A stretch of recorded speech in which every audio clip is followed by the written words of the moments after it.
Hello everyone, welcome to Sipika Social Science classes. So dear students, in this lecture we'll discuss about popular participation of people and acceptance of election outcome. ये 2 topics हम cover करेंगे इस वाले video में। और इससे पहले वाली वीडियो में हमने डिस्कस किया था what makes election India democratic, कि इंडिया में इलेक्शंस को डेमोक्रेटिक कैसे बनाया जाता है। कुछ फैक्टर्स थे which ensure that elections are held in India democratic. कौन कौन से फैक्टर्स थे? नंबर 1, इंडिपेंडेंट इलेक्शन कमीशन, जो हम प्रीवियस वाली वीडियो में डिस्कस कर चुके हैं कि इलेक्शन कमीशन का क्या रोल है, क्या उसकी पावर्स होती हैं, कैसे वो इलेक्शन को डेमोक्रेटिक बनाने में हेल्प करता है। उसके बाद हमारे पॉइंट्स थे पॉपुलर पार्टिसिपेशन और लास्ट पॉइंट था एक्सेप्टेंस ऑफ इलेक्शन आउटकम। तो ये 2 पॉइंट्स हैं वो हम इस वाले लेक्चर में कवर करेंगे, जिससे आपका एक 5 मार्क्स का क्वेश्चन कवर हो जाएगा प्रीवियस वाली वीडियो और इस वाली वीडियो को लेकर, what makes election India democratic. तो स्टार्ट करते हैं स्टूडेंट्स आज का lecture. Popular participation. Popular participation means how many people are participating in the election process. आप देखिए, इलेक्शन कमीशन ने अपना काम कर दिया, उसने इलेक्शंस को कंडक्ट कराने का कैसे कॉन्स्टिट्यूएंसीज को डिवाइड किया है, कैसे नॉमिनेशन पेपर को चेक किया है, काउंटिंग कराई है, सारा प्रोसेस उसने कवर कर दिया। इलेक्शन कमीशन का अब रोल हो चुका है। और उसके बाद हम देखेंगे इलेक्शन कमीशन के रोल के बाद लोगों का क्या रोल है। अगर लोग ही पार्टिसिपेट नहीं करेंगे तो इलेक्शन जो है, इलेक्शन जो प्रोसेस है वो कामयाब नहीं हो पाएगा, क्योंकि इलेक्शन प्रोसेस को कामयाब बनाने के लिए लोगों का पार्टिसिपेट करना भी ज़रूरी है। क्योंकि जितने लोग पार्टिसिपेट करेंगे उसी के अकॉर्डिंग रिजल्ट अनाउंस होगा, उसी के अकॉर्डिंग हमारा लीडर अनाउंस होगा। तो to check the quality of the election process is to see whether people participate in it with enthusiasm or not. If the election process is not free or fair, people will not continue to participate in the election. अगर हम election को free और fair manner में नहीं करवाएंगे तो election process में लोग पार्टिसिपेट नहीं करेंगे। तो ये इलेक्शन की क्वालिटी पे डिपेंड करता है। अब हम देखते हैं कि पार्टिसिपेशन ऑफ पीपल मीन्स कितने लोग पार्टिसिपेट कर रहे हैं। People participate in election is usually measured by turnout figures. Turnout figures means percent of eligible voters who actually cast their votes. Means ये वो डिपेंड करता है कि जितने भी एलिजिबल वोटर्स हैं उनमें से कितने लोगों ने जेन्युइनली अपना वोट कास्ट किया है। क्योंकि अगर मान लो 100% लोग हैं और उसमें से 60% लोग हैं जो एलिजिबल हैं वोटिंग करने के, मीन्स 18 ईयर्स के हैं और मोर देन 18 ईयर्स के हैं, उनमें से जनरली कितने लोगों ने वोट को कास्ट किया है। और सेकंड है हमारा, in India the poor, illiterate and under privileged people vote in large proportion as compare to the rich and privileged people. हमारी कंट्री में क्या होता है, जो लोग पुअर हैं, इलिटरेट मीन्स अनपढ़ हैं, अंडर या अनप्रिविलेज्ड हैं, मतलब जिनके पास ज़्यादा फैसिलिटीज़ नहीं है, वो लोग ज़्यादा अमाउंट में वोट देते हैं as comparison to rich people. और अगर हम एग्जांपल ले, कंपैरिजन करें यूनाइटेड स्टेट ऑफ अमेरिका का इंडिया के साथ, तो वहाँ पर क्या है, पुअर पीपल हो गए या वहाँ पर अफ्रीकन अमेरिकन्स लोग जो हैं, they vote much less than the rich and white people. मतलब बिल्कुल ही सिचुएशन ऑपोजिट है। हमारे यहाँ पर जो पुअर पीपल हैं या इलिटरेट पीपल हैं वो ज़्यादा वोट देते हैं, और जो यूएसए में हैं वहाँ पर रिच पीपल और वाइट पीपल ज़्यादा वोट देते हैं। अब यहाँ पर क्या है, expectation of common people from elections are very high. अब लोगों, कॉमन पीपल ने अब बहुत ज़्यादा वो अटैच हो गए इलेक्शंस के साथ। अब उन्हें इलेक्शंस की इंपॉर्टेंस समझ आनी शुरू हुई है, क्योंकि वो ये फील करते हैं कि through election they can put pressure on the political parties to adopt policies and programs which are favorable to them.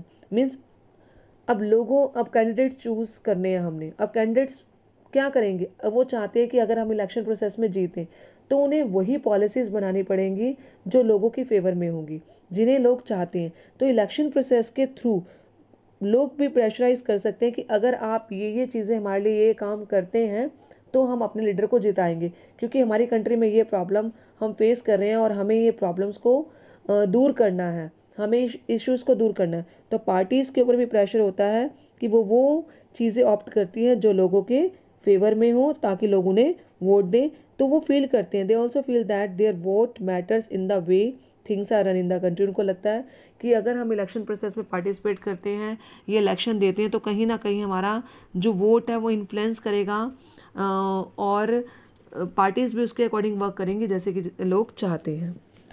Next है हमारा लास्ट पॉइंट है इसका, the interest of voters in election related activities has been increased during the 2004 election. More than 1/3 voters took part in the election campaign related activities. Means पहले लोग इतना participate नहीं करते थे, अब लोग भी इसमें बढ़ चढ़ के भाग लेते हैं। आपने देखा होगा जब कैंपेनिंग एक्टिविटीज़ होती है, मीन्स रैलीज निकलती हैं, तो नेता घर घर वोट मांगने जाते हैं या वो मीटिंग्स करती हैं, तो उनके साथ बहुत सारे लोग, उनके सपोर्टर्स जो हैं बहुत सारे खड़े होते हैं उनको सपोर्ट करने के लिए। और more than half of the people identified themselves as being close to one or the other political party. अगर देखेंगे 50% लोग कहीं ना कहीं अपने पॉलिटिकल लीडर से कहीं ना कहीं वो अटैच्ड हैं।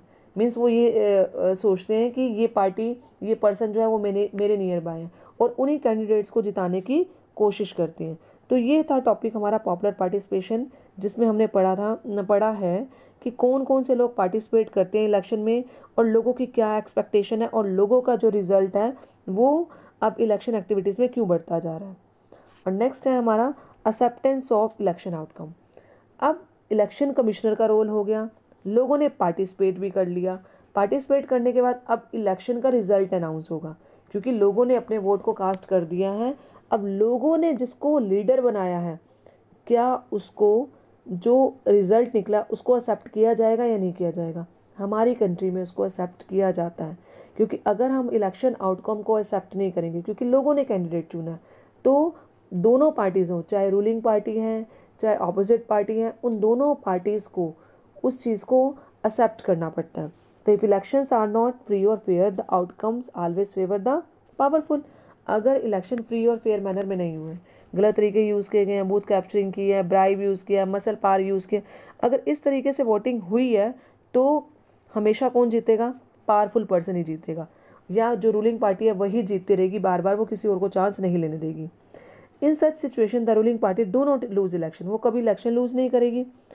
और usually losing party does not accept the outcome of a rigged election. और जो हमारी लूजिंग पार्टी हैं, जो इलेक्शन खो चुकी हैं, वो उस आउटकम को एक्सेप्ट नहीं कर पाएगी, क्योंकि उसे लगेगा रिग्ड इलेक्शन हुआ है। रिग्ड इलेक्शन मैंने आपको प्रीवियस वीडियो में भी बताया था कि जहाँ पर हम माल प्रैक्टिसेस यूज़ करते हैं, गलत तरीके यूज़ करते हैं, जहाँ पर एक ही पर्सन अपना वोट 4 बारी 5 बारी 10 बारी डाल आता है, तो इस तरीके से हम उसमें इलेक्शन को अपने फेवर में करने की कोशिश करते हैं। तो रूलिंग पार्टी जो है वो तो कहीं ना कहीं इलेक्शन जीतने की कोशिश करेगी अगर इलेक्शन फ्री और फेयर मैनर में नहीं हो रहे, और लूजिंग पार्टी जो है वो उसको एक्सेप्ट नहीं करेगी। अब क्या हमारी कंट्री में ऐसा नहीं होता? इलेक्शन ऑफ इंडिया जो हमारा होता है उसका जो रिजल्ट है, means the outcome of India election speaks for itself. जो हमारा यहाँ पर आउटकम निकला, मतलब जो हमारा रिजल्ट निकला, वो खुद ही प्रूव करेगा कि इलेक्शन जो है वो फ्री और फेयर मैनर में हुए या नहीं हुए। क्योंकि हमारे यहाँ पर क्या होता है, the ruling party routinely lose election in India both at the national and state level. आज जो लीडर बना है ज़रूरी नहीं है 5 साल बाद वही लीडर हो, 10 साल बाद वही लीडर हो। तो हम अपने लीडर को चूज़ करते रहते हैं जिसकी पॉलिसीज़, जिसके प्रोपेगेंडाज हमें अच्छे लगते हैं। तो ज़रूरी नहीं है जो पार्टी ने इस 5 सालों में काम किया नेक्स्ट 5 ईयर्स में भी हम उसी पार्टी को सिलेक्ट करेंगे, ऐसा नहीं है।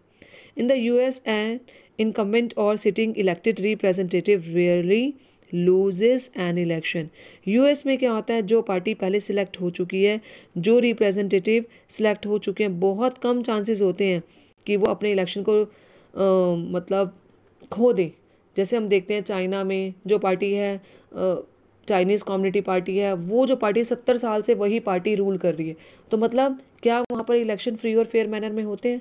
वहाँ पर बोला जाता है डेमोक्रेटिक इलेक्शंस है, पर वहाँ पर फ्री और फेयर मैनर में इलेक्शन नहीं होते, क्योंकि कभी भी दूसरी पार्टी को चांस नहीं मिलता, कभी भी लूजिंग पार्टी को चांस नहीं मिलता कि वो जीते।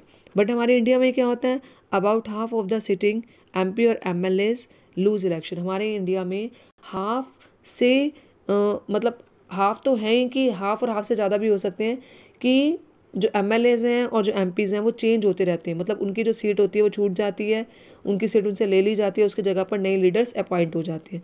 तो ये तभी हो पाता है जब इलेक्शन फ्री और फेयर मैनर में हो। Candidates who are known to have spent a lot of money on buying votes and those with known criminal connection often lose election.